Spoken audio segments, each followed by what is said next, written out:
அதிகாரம் 1 முதல் 8 வசனங்கள் மாறி மாறி வாசிக்க கேட்போம். உசியா ராஜா மரணமடைந்த வருஷத்தில் ஆண்டவர் உயரமும் உன்னதமுமான சிங்காசனத்தின் மேல் வீற்றிருக்கிற கண்டேன். அவருடைய வஸ்திரம் தொங்கலால் தேவாலயம் நிறைந்திருந்தது.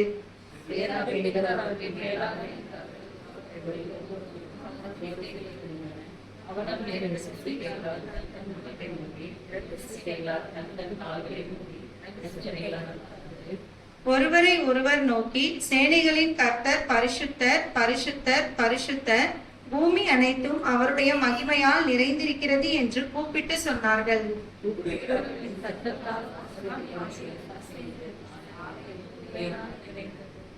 அப்பொழுது நான், ஐயோ அதமானேன், நான் அசுத்த உதடுகள் உள்ள மனுஷன், அசுத்த உதடுகள் உள்ள ஜனங்களின் நடுவில் வாசமாய் இருக்கிறவன், சேனைகளின் கர்த்தராகிய ராஜாவை என் கண்கள் கண்டதே என்றேன்.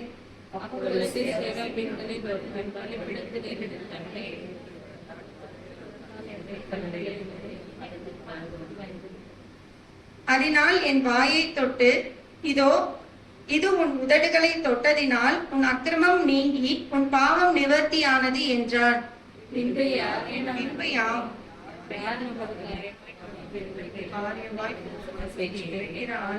சத்தத்தை கேட்டேன், அதையே நான் இருக்கிறேன், என்னை அனுப்பும் என்றேன். ஆமென்.